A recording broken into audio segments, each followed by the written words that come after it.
West Coast Cookbook and Speakeasy with Chef Justice Putnam. Netrootsradio.com.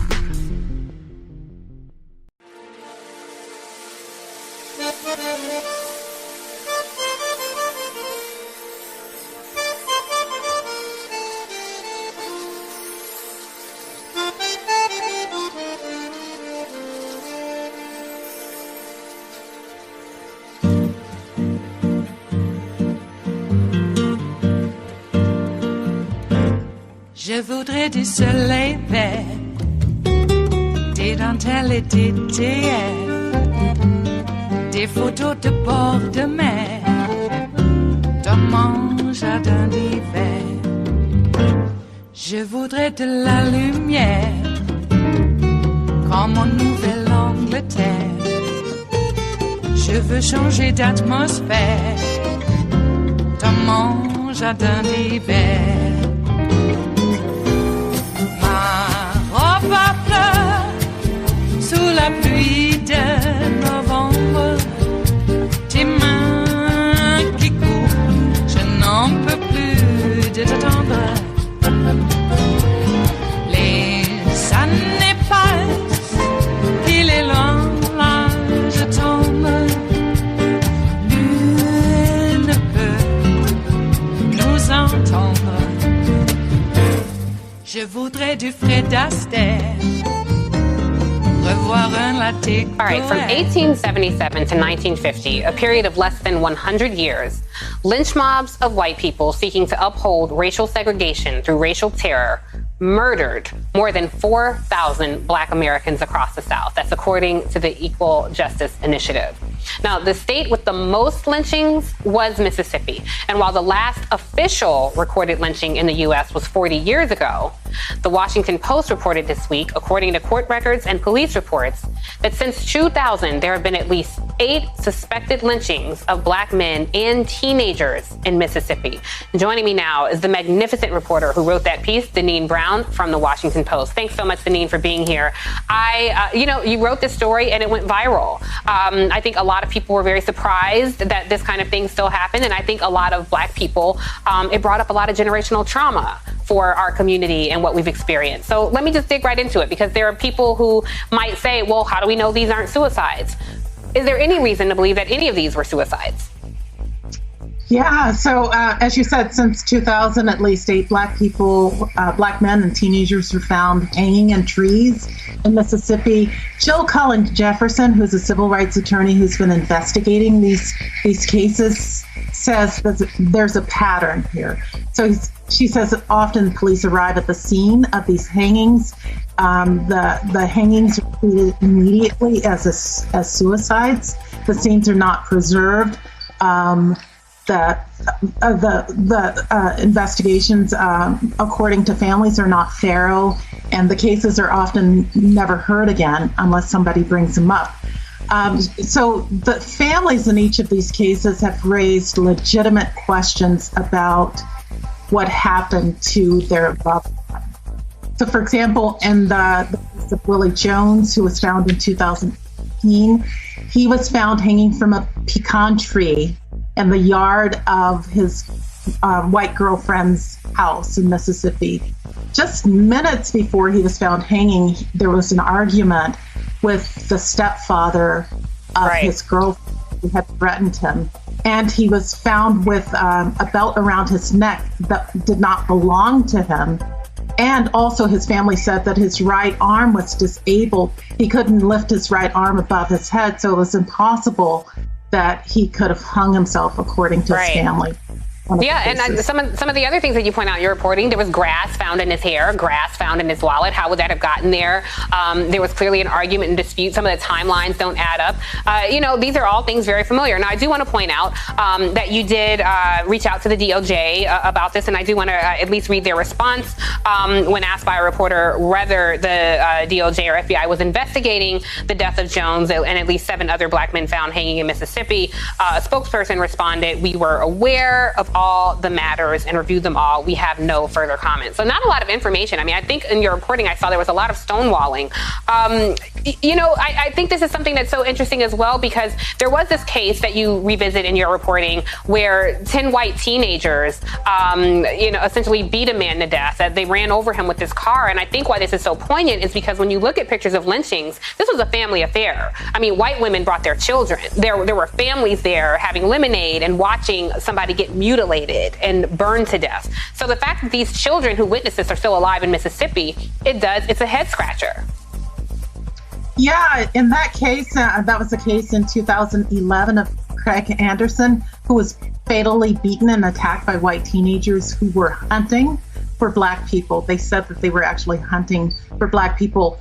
The federal judge in that case during one of the sentencing hearings said that this case evoked Mississippi's very disturbing legacy of lynching.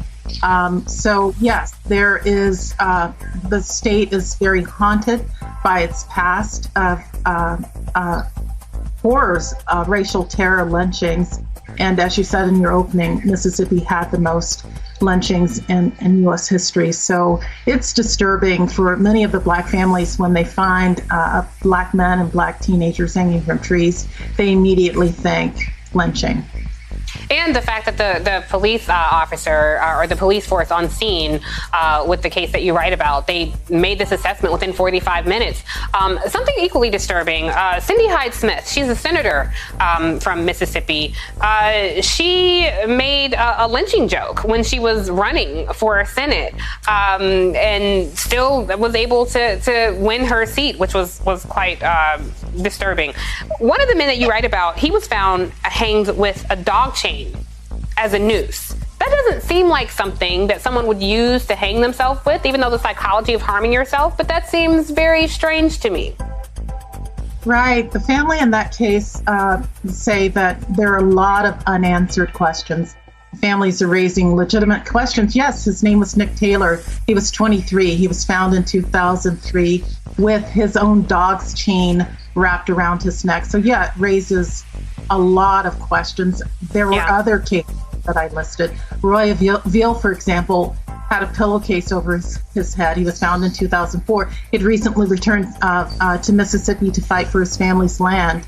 Otis Bird was found with a bed sheet wrapped around his neck. Philip Carroll, who was 22, he was found in 2017. The neighbor who showed police where the body was remembered that his hands had been tied, but later police said that there was no evidence that his hands had been tied. So there are a lot of questions that families say are unanswered in these cases, and they're really seeking answers. Yeah. And this, I mean, look, if 8 white women were found hanging from trees, it would be breaking news across all 3 networks, I think. So thank you so much, Deneen, for bringing very important information to the forefront. And I know that you had a personal experience while you were down there investigating the story, and you were followed by a pickup truck, which is very interesting in Mississippi. So we'll have to have you back on to talk about that as you continue to explore this story. Thanks for joining us. It is Monday, the 16th of August of 2021. And you are in West Coast Cookbook and Speakeasy. I am your chef de cuisine, Justice Putnam. Gunner the English Bulldog is our snoozing sous chef. And our daily special is River City Hash Mondays. You know that after a weekend like we've had, we do have the ability here at West Coast Cookbook and Speakeasy to take all of that, and then we slice and dice and fold it all together. And we have a curated, wonderful gourmet dish, figuratively speaking, for you today. You know, I'm old enough to remember when wars ended that we would be out having ticker tape parades and cheering. What has happened to us? We're upset that we're stopping the war now? After 20 years? More? Jeez, I shouldn't have ever started to begin with. My representative, Barbara Lee, the only one to vote against the authorization to use military force, affectionately known as the AUMF. Is anybody going to say, apologize to her? Do we get to have our ticker tape parade now to say, I told you so? we know that actually George W. Bush can now truthfully go out and proclaim mission accomplished, since a Democratic president's finally taking the blame for ending the war in Afghanistan, just as planned. Yeah, 20 years. Kick the ball down the road, and now that we're bugging out, no one wants us to bug out. Okay, well, they say that it could have been better planned. I suppose they could say that. You do know, of course, that just before Joe took office, by agreement with the Taliban at Camp David on the anniversary of 9/11 in 2019, our force level was drawn down to 2,500 troops.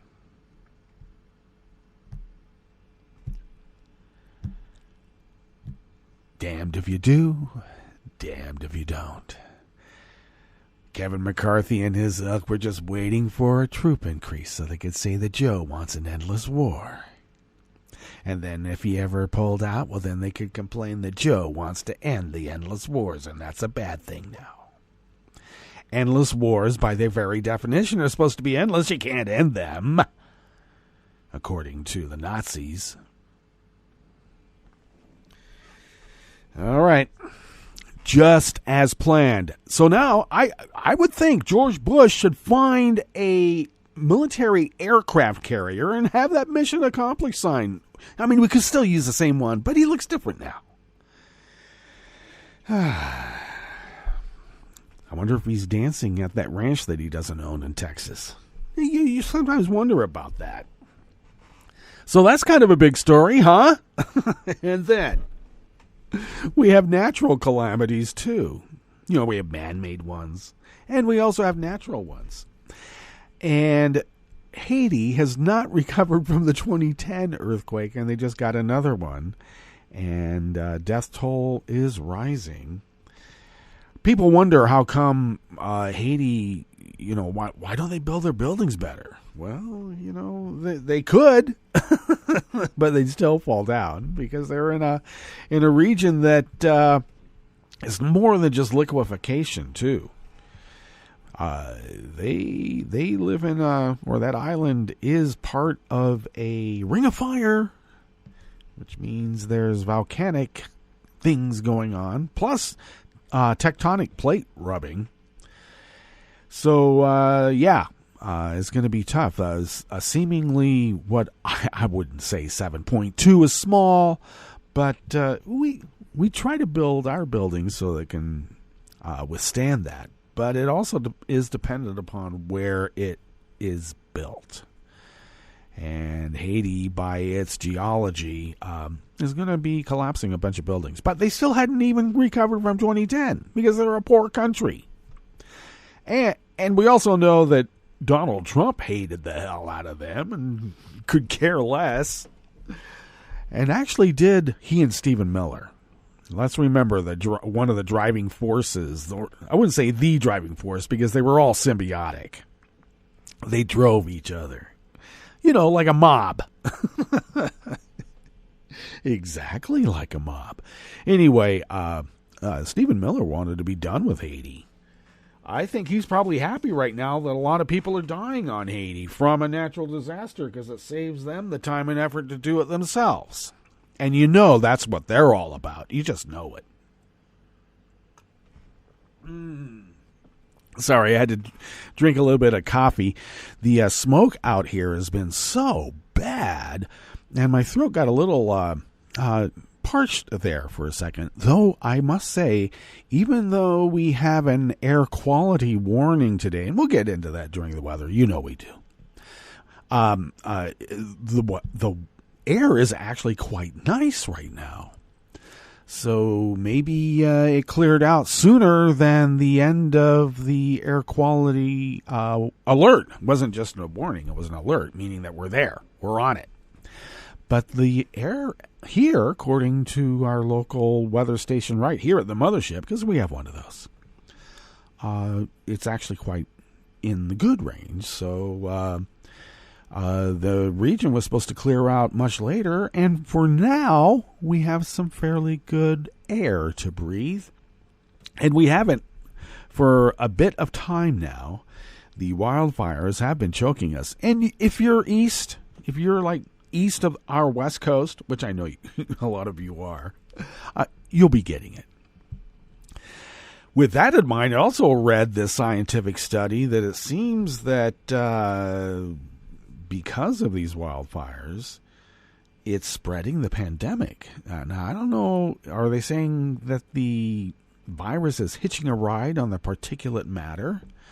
Oh, it's scary thinking about that.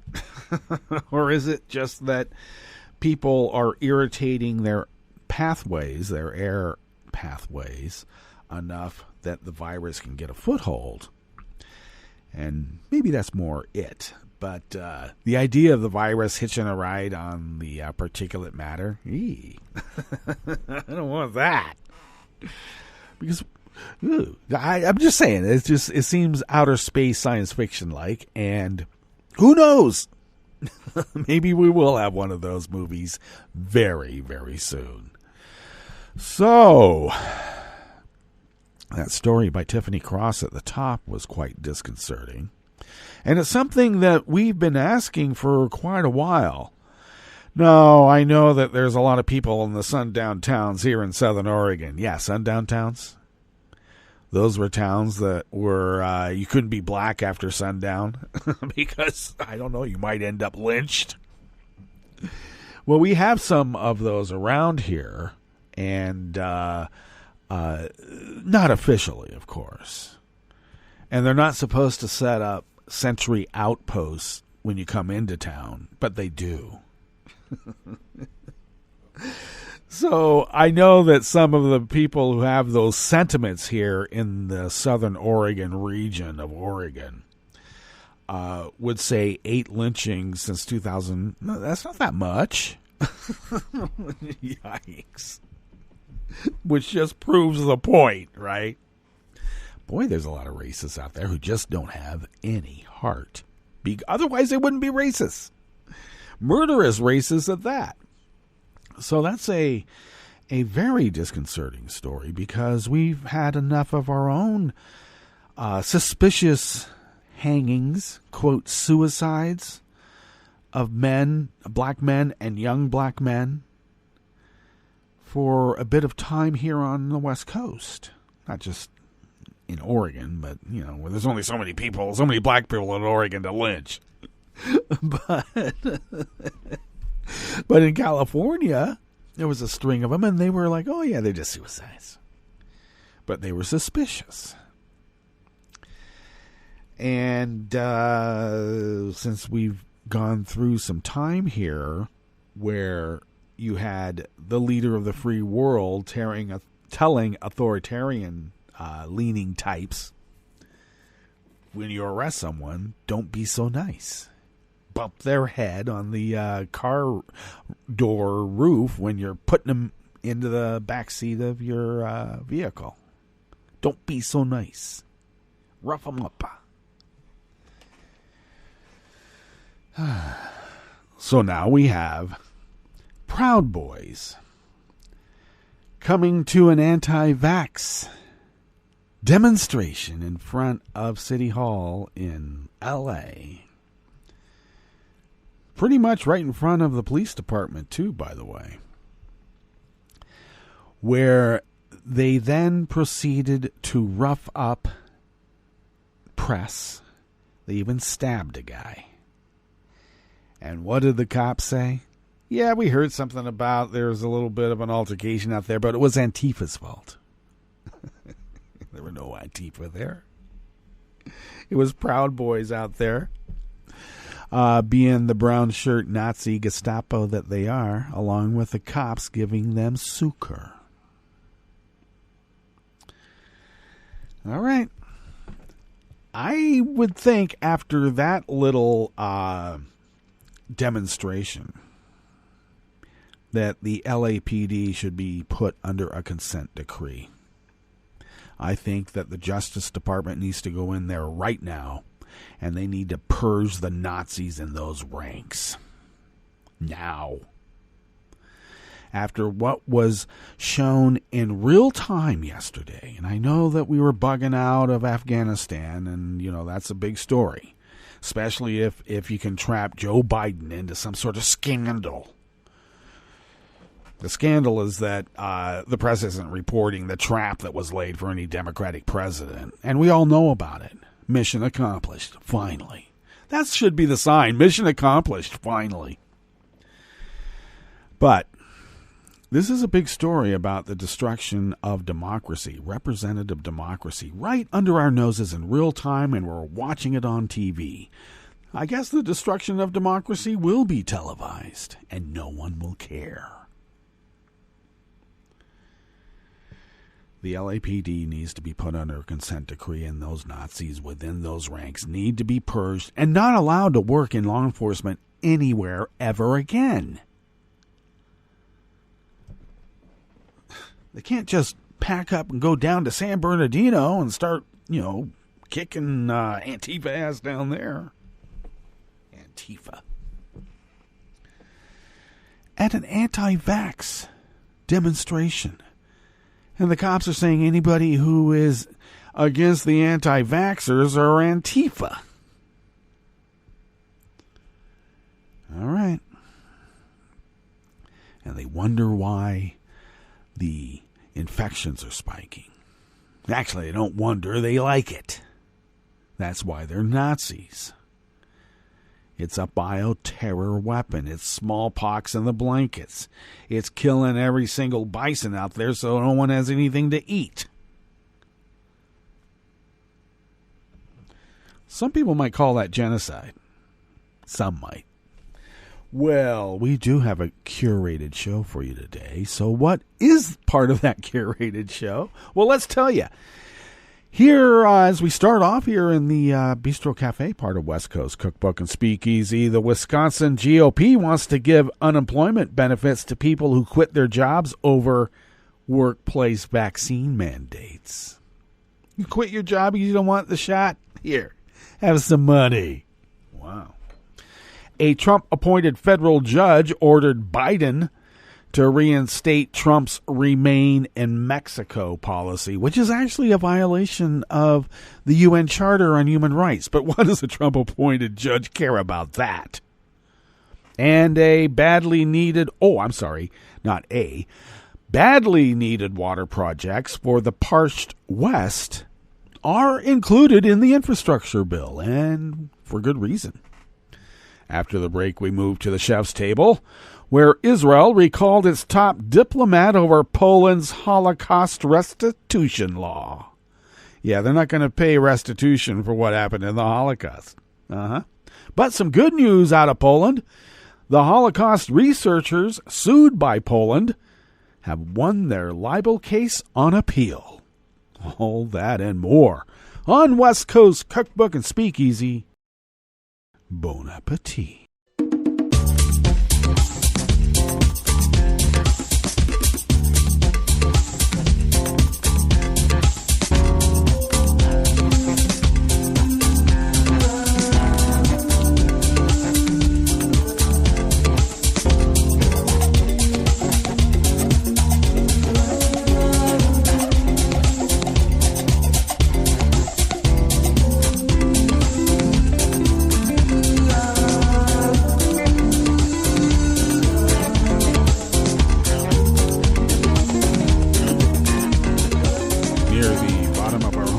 At netrootsradio.com, to the right of the page is the chat room link, and the chat room is monitored by Kelly Lincoln, and we thank Kelly for doing so.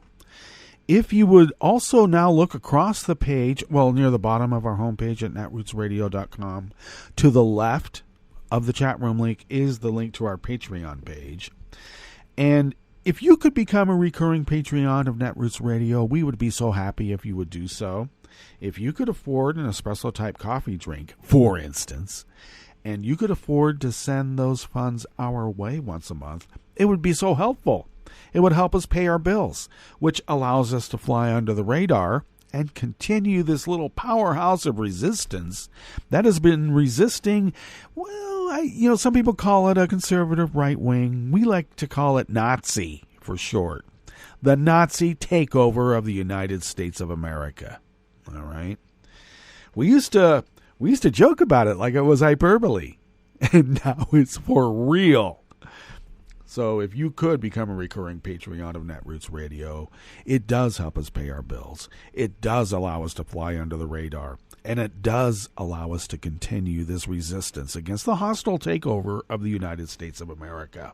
And we thank you for your generosity, and we thank those who have been so generous in helping us fulfill our civic duty as the founders originally intended. We thank you for your help for all these many, many years.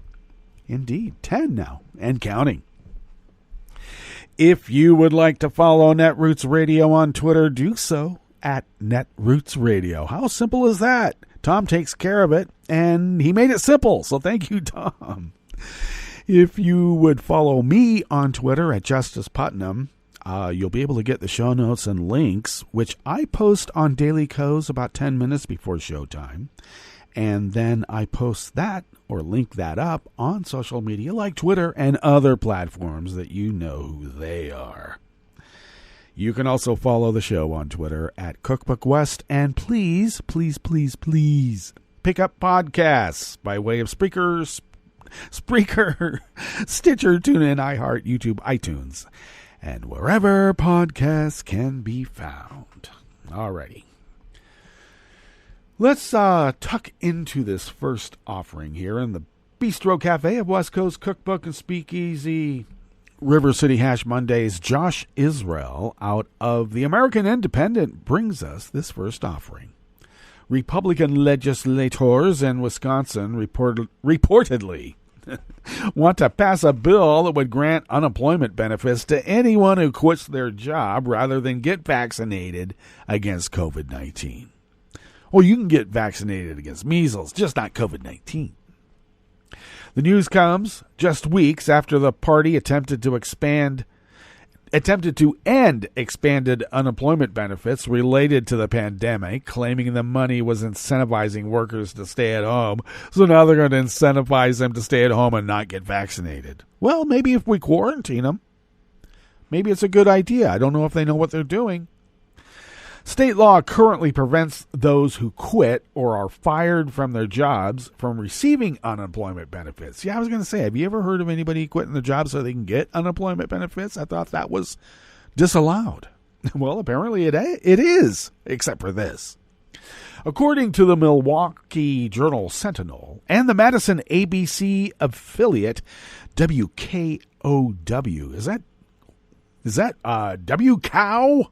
I don't know. A group of GOP legislators are aiming to change the law to ensure those who leave or are forced out of their jobs over their refusal to get a COVID vaccine are guaranteed aid. The bill was authored by GOP State Senator Dewey Struble, maybe they call him Stoble, and GOP State Reps Rob Brooks, Dan Nodal, and Rick Gundrum.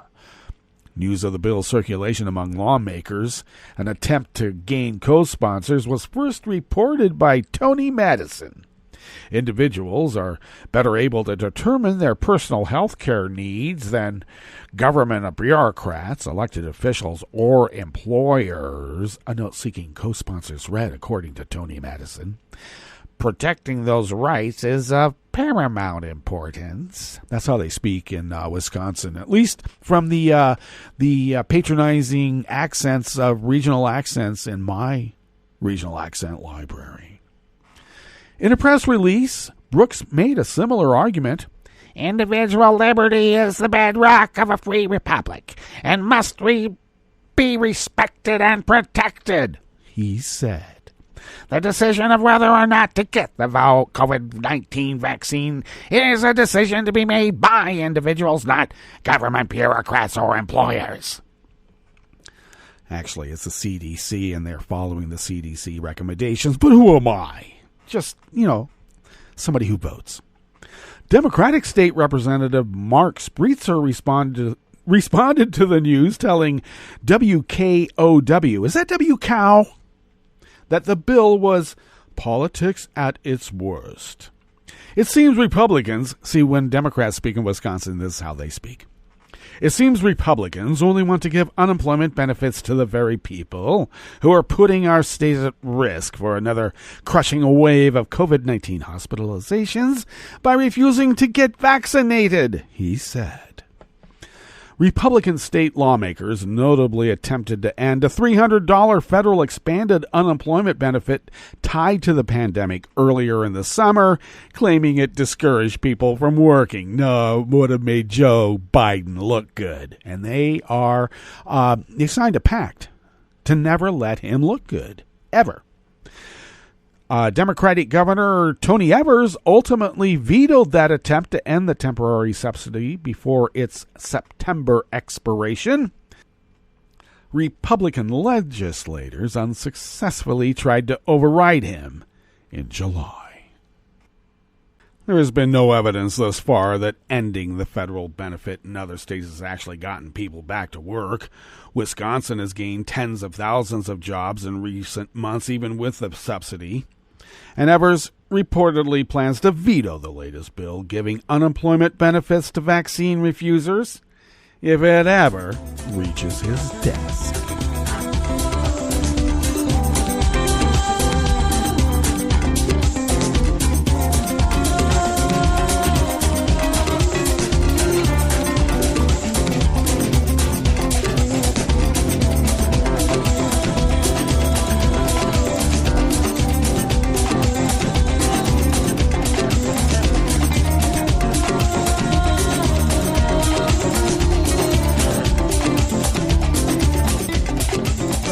Sater of Reuters brings us this next offering here in the Bistro Cafe of West Coast Cookbook and Speakeasy, River City Hash Mondays. A federal judge has ordered President Joe Biden's administration to reinstate his Republican predecessor's Remain in Mexico policy, which forced tens of thousands of Central American asylum seekers to wait in Mexico for U.S. court cases. In a victory for the states of Missouri and Texas, which brought the suit, U.S. District Court Judge Matthew Kacsmaryk said that the Biden administration had violated laws of procedure by failing to consider several of the main benefits of the program and acted arbitrarily and capriciously in ending it. Not arbitrary and capricious in the implementation that Trump put it under, but, that's a different story now, isn't it? A Biden administration memo announcing a formal end to the policy was circulated on June 1st. It was not clear how the ruling would ultimately impact that decision. Former President Donald Trump instituted the policy in early 2019. Kacsmaryk, a Trump appointee, stayed his decision for a week to allow the Biden administration to appeal. DHS did not immediately respond to a request for comment.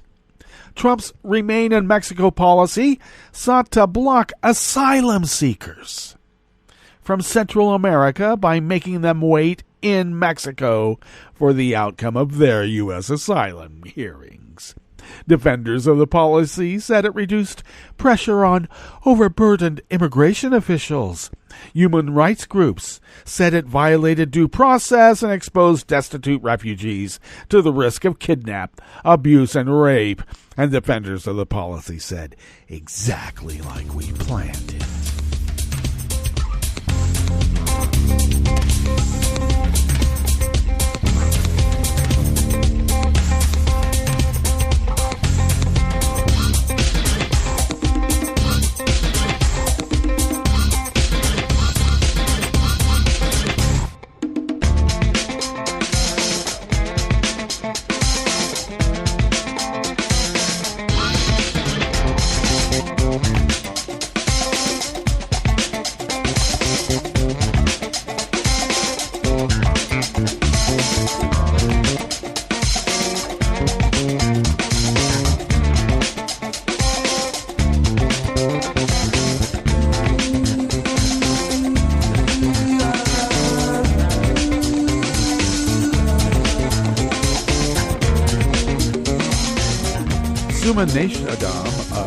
The Associated Press brings us this final offering here in the Bistro Cafe of West Coast Cookbook and Speakeasy.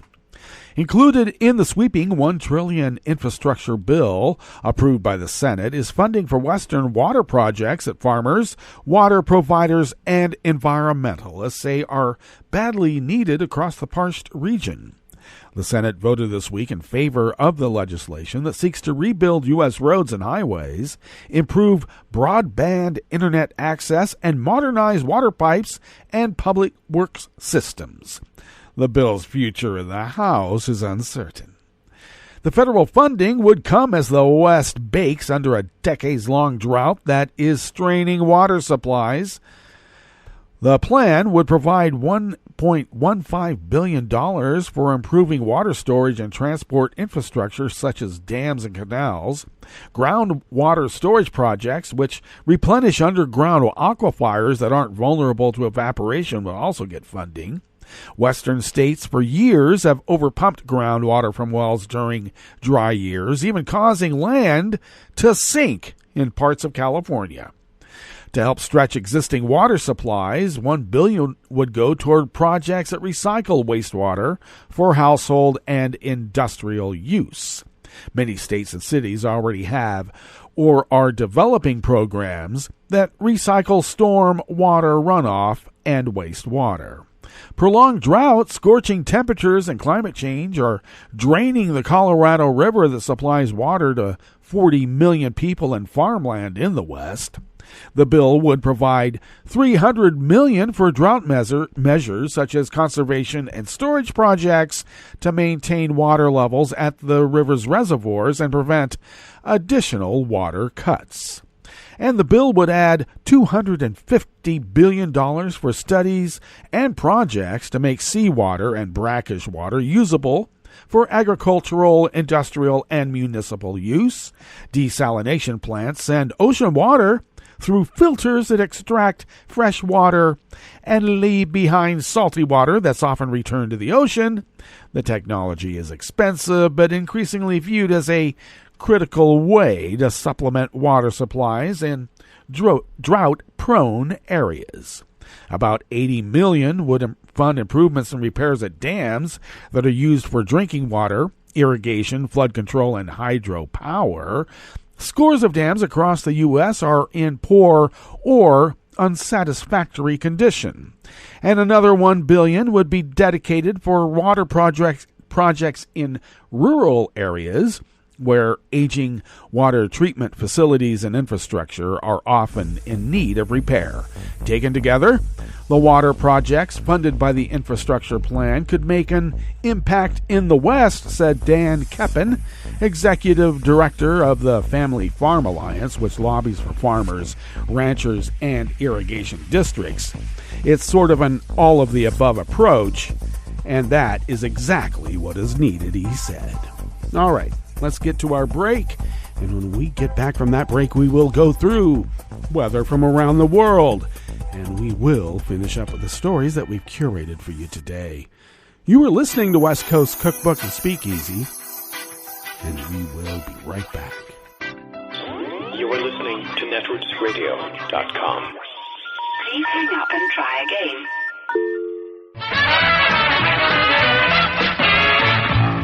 From a point at sea to the circles of your mind, a new force is at work for planetary transformation. New radio for a new Earth.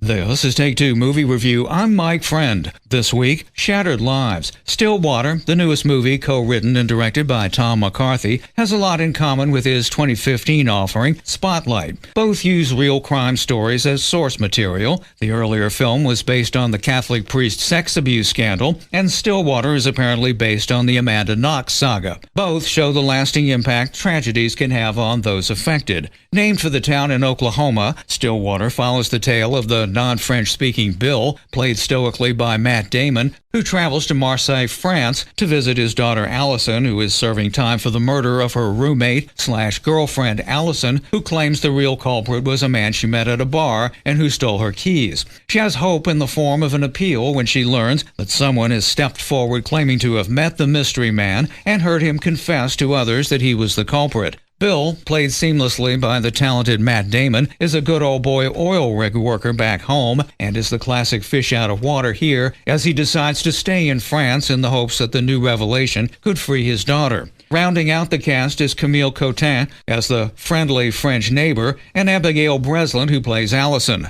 This one's strength lies in its performances because at various points, particularly in the third act, some suspension of disbelief is needed to stay with the turn of events. Without spoilers, the film's title is more than just the name of a town from where the main characters hail. It's also a clue that ultimately leaves you with questions about your assumptions. However flawed, Stillwater is worth a watch. It's more drama than thriller that will leave you remembering that often scars don't heal. This has been Take Two Movie Review. I'm Mike Friend. Catch up with us at take2moviereview.com and feed us back on our channel on YouTube.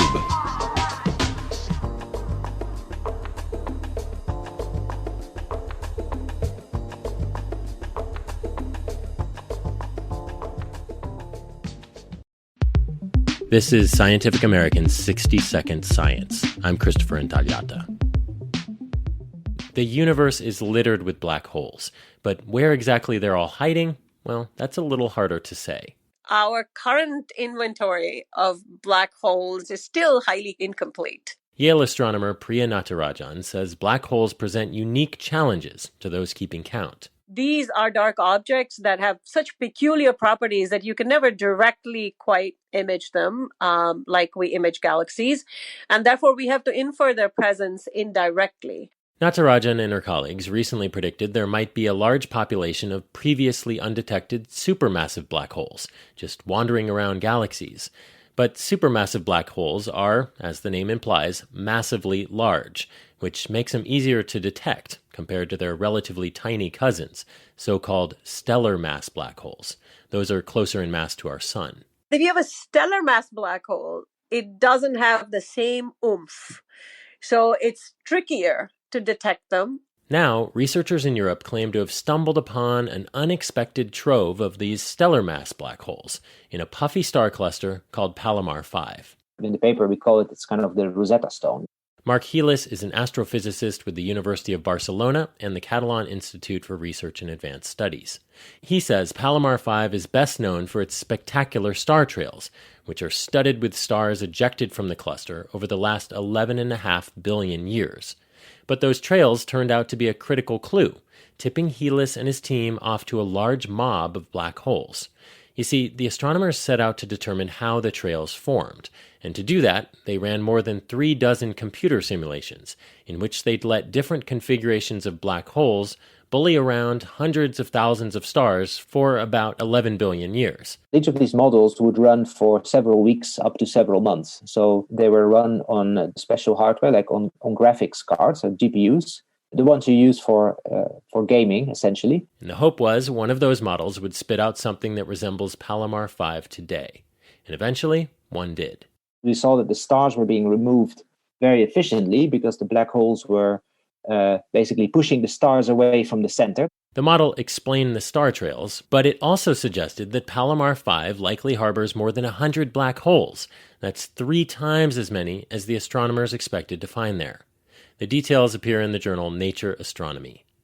Natarajan of Yale says this work gives black hole hunters another tool for their investigations. This is another sort of indirect signature of the presence of these lurking black holes. And it's also suggestive of just how much we could be missing in other star clusters like Pal 5. If those globular clusters like Pal 5 are further littered with black holes, the inventory just, explodes, basically.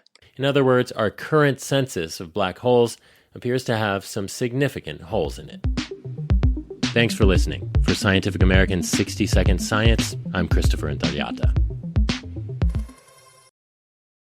Hi, I'm Tom Hartman, and since you're listening to netrootsradio.com, Show your progressive side and go to the donate button on the bottom of the homepage. It's progressives like you who power Netroots Radio and keep the progressive message beaming everywhere 24 hours a day.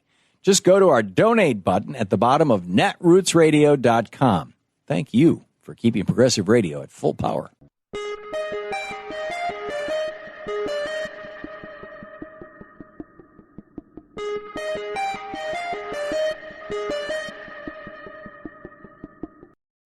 Tick, tick, tick.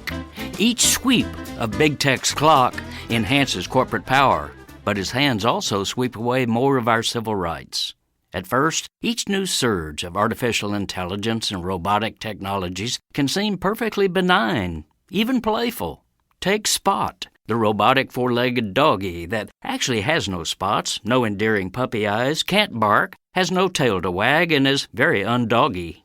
In fact, this electronic critter is rather creepily nightmarish, but it's marketed by cute videos, including one of Spot mixing margaritas. Admit it, that beats training your real dog to bring your slippers to you. But you can't just adopt a Spot at your local animal shelter. Each artificial canine, manufactured by Boston Dynamics, which is owned by Korean auto giant Hyundai Motor Company, sells for about $75,000. So who's buying them?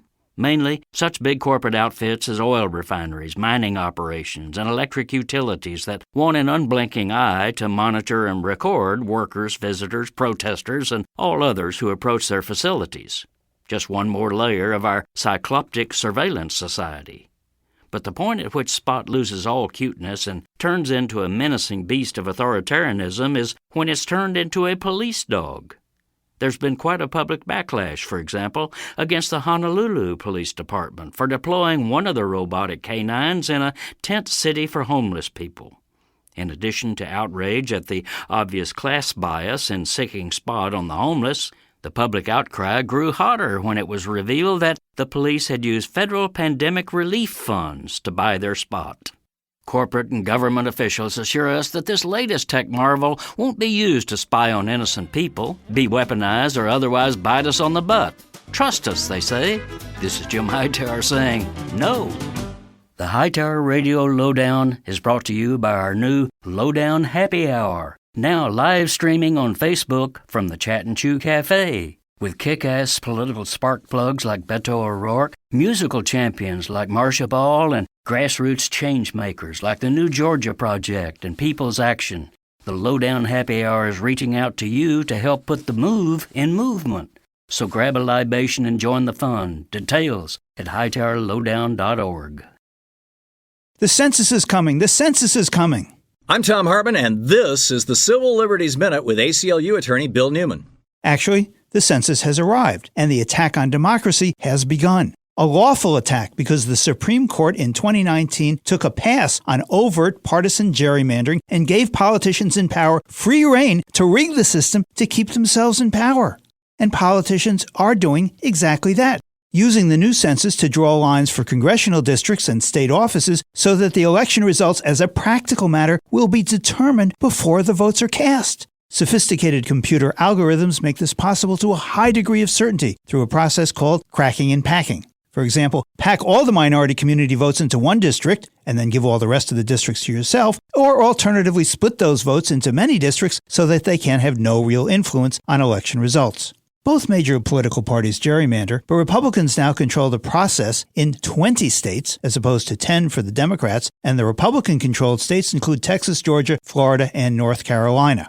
Which means, as the New York Times recently reported, that without federal legislation to make the process fair, control of the House of Representatives in 2022 could be decided not through winning hearts and minds and political arguments or votes, but rather simply by drawing lines on a map.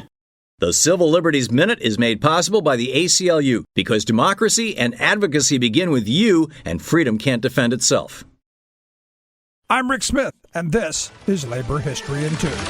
On this day in labor history, the year was 1894. That was the birthday of the longtime leader of the AFL-CIO, George Meany. Meany grew up in the Bronx with his Irish Catholic family. His father was the president of the United Association of Plumbers and Pipe Fitters. Meany left school at the age of 16 and signed on as an apprentice with the pipe fitters. 10 years later, he was elected as the youngest member of the union's executive board. Within 2 years, he entered full-time union work, becoming a business agent. In 1934, he took the reins as president of the New York State Federation of Labor. 5 years later, he became the secretary-treasurer of the American Federation of Labor. At the AFL, Meany played an important role in the international labor movement. He helped to form the International Confederation of Free Trade Unions at the end of World War II. Meany then became president of the AFL in 1952. As president, Meany helped to lead the merger of the AFL and the CIO in 1955. The merger brought 15 million working people together into one association. Meany was known for his anti-communist positions and for having little patience for union radicalism. He was vocal in pushing for protections against employment discrimination in the historic 1964 Civil Rights Act. He also supported the passage of the 1970 Occupational Safety and Health Act. The act brought safer workplace standards to millions of workers throughout the country. Meany became the face of the labor movement, quite literally. Twice he appeared with his trademark cigar on the cover of Time magazine. He remained at the helm of the AFL for a quarter of a century, retiring in 1979. He died in 1980, but he will be remembered as one of the nation's strongest voices for human and civil rights. Labor History in 2 brought to you by the Illinois Labor History Society and The Rick Smith Show.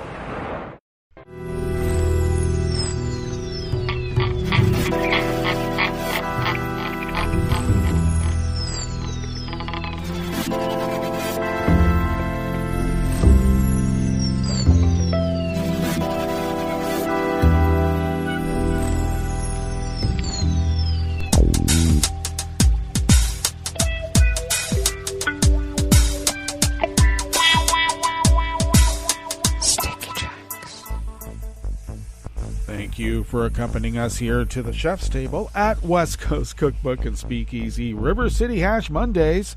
We always begin weather from around the world along the banks of the Rogue River in the Rogue River Valley of Southern Oregon on the west coast of the continental United States of America, where it is currently 63 degrees Fahrenheit, very pleasant.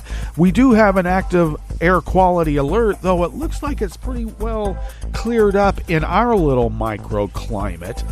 Sunny conditions should prevail throughout the day with much cooler temperatures than what we've had, which were over the weekend. We bumped up about 107 over the weekend, expecting only the low 90s today, with winds out of the northwest at 5 to 10 miles per hour. Clear to partly cloudy overnight with lows in the low 60s, winds out of the northwest at 5 to 10. And some clouds in the morning will give way to mainly sunny skies in the afternoon, with highs only in the upper 70s. What do you mean?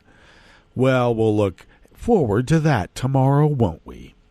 Confirmed cases of coronavirus in Jackson County in the southern part of Oregon are increasing daily, though these numbers are only from the end of Friday. The weekend update will happen sometime tomorrow, maybe after showtime. But they have increased and now stand at 145,003, and we have one more confirmed deceased that now stands at 167 for the county. And people in these counties won't wear masks. What's wrong with them? Grass pollen is rated as low right here outside the window at the mothership. The air quality for the region is unhealthy for sensitive groups at 139 parts per million, and the daytime UV index is high at 7, so it's come down some. Barometric pressure is rising at 29.96 inches. Visibility is up to 10 miles. And relative humidity is at 72%. Weather from around the world is brought to you by a crowd of crowdsourced weather stations that a crowd crowdsources from around the world. London is 63 and partly cloudy. Paris is 70 and partly cloudy. Rome is 91 and fair. Kyiv is 88 and fair. Kabul is 78 and fair, though they're pretty hot under their collar, some of them, and some of them aren't. Hong Kong is 79 and clear. Tokyo is 71 and cloudy. Sydney, Australia is 57 and clear. San Francisco, California is 56 degrees and partly cloudy. And New York is 76 degrees Fahrenheit and partly cloudy. And that is weather from around the world, brought to you by a crowd of crowdsourced weather stations that a crowd crowdsources from around the world.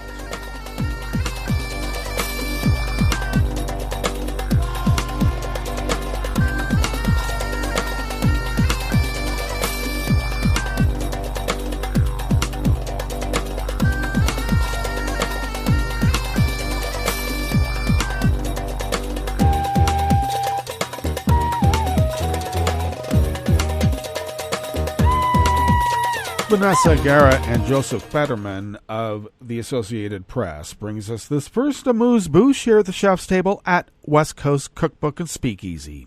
Israel condemned Poland's approval of a law that restricts the rights of Holocaust survivors or their descendants to reclaim property seized by the country's former communist regime and announced it was recalling its top diplomat in protest. The move ignited a diplomatic crisis between Israel's new government and the nationalist conservative government in Poland. After years of close ties under former Prime Minister Benjamin Netanyahu, Israel's new government, which includes top officials who are the children of Holocaust survivors, has taken a far more confrontational approach. Polish President Duda, earlier in the day, signed the law, which addresses appropriations done by the communist government that ruled Poland from the end of World War II until 1989. The law itself says nothing about the Holocaust or World War II. Instead, it establishes that any administrative decision issued 30 years ago or more can no longer be challenged, meaning that property owners who had their homes or businesses seized in the communist era can no longer get compensation. Both the U.S. and Israeli governments had strongly urged Poland not to pass the law, and Israel warned it would harm their ties.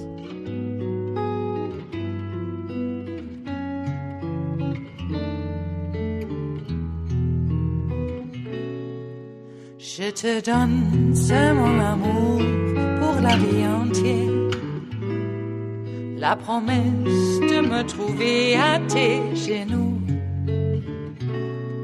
Aussitôt que tu m'appelles, rester toujours fidèle, c'est tout, c'est tout. Je te donne tous mes printemps, mes étés de mer, mes automnes quand les feuilles tombent partout. Si ce n'est pas une bonne affaire, je te donne tous mes hivers. And Vanessa Guerra of the Associated Press brings us this final amuse-bouche here at the chef's table at West Coast Cookbook and Speakeasy. An appellate court in Poland today rejected a lawsuit brought against two Holocaust scholars in a case that has been closely watched because it was expected to serve as a precedent for research into the highly sensitive area of Polish behavior toward Jews during World War II. Poland is governed by a nationalist conservative party that has sought to promote remembrance of Polish heroism and suffering during the wartime German occupation of the country. The party also believes that discussions of Polish wrongdoing distort the historical picture and are unfair to Poles. The appellate court of Warsaw argued in its explanation that it believed scholarly research should not be judged by courts. But it appeared not to be the end. A lawyer for the plaintiff, meaning the government, said that she would appeal Monday's ruling to the Supreme Court. The ruling was welcomed by the two researchers, Jan Grabowski and Barbara Engelking, who declared it a great victory in a Facebook post. We greet the verdict with great joy and satisfaction, all the more that this decision has a direct impact on all Polish scholars and especially historians of the Holocaust, they said. The ruling comes half a year after a lower court ordered the two researchers to apologize to a woman who claimed that her deceased uncle had been defamed in a historical work they edited and partially wrote. Lawyers for the niece, 81-year-old Filomena Lazenska, argued that her uncle was a Polish hero who had saved the Jews and that scholars had harmed her good name and that of her family by suggesting that the uncle was also involved in the killing of Jews.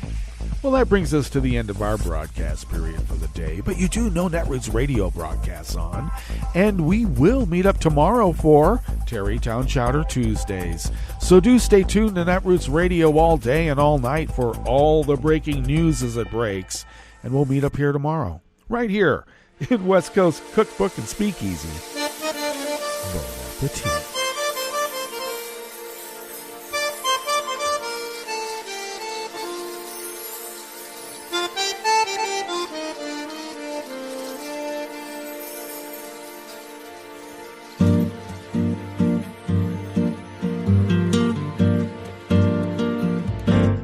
Je voudrais du soleil vert, des dentelles et des théâtres, des photos de bord de mer, dans mon jardin d'hiver. Je voudrais de la lumière, comme en Nouvelle-Angleterre.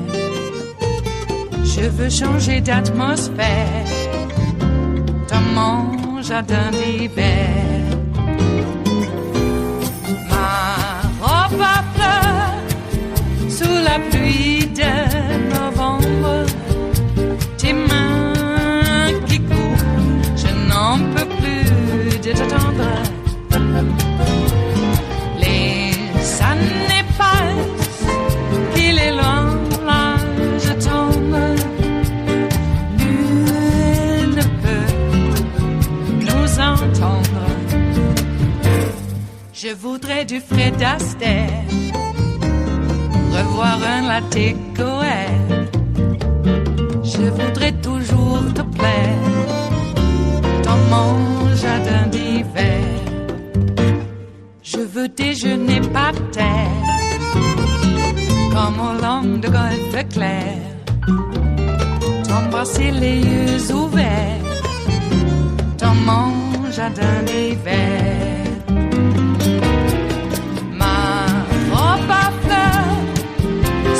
Pluie de novembre, tes mains qui courent, je n'en peux plus de t'attendre. Les années passent, il est loin, là je tombe. Nul ne peut nous entendre. Ba-da-da-dum-di-da-dum. Ba-da-da-dum-di-da-dum. Ba-da-da-dum-di-da-dum. Dans mon jardin d'hiver. Ba-da-da-dum-di-da-dum. Ba-da-da-dum-di-da-dum. Ba-da-da-dum-di-da-dum. Dans mon jardin d'hiver. Dans mon jardin d'hiver. Dans mon jardin d'hiver.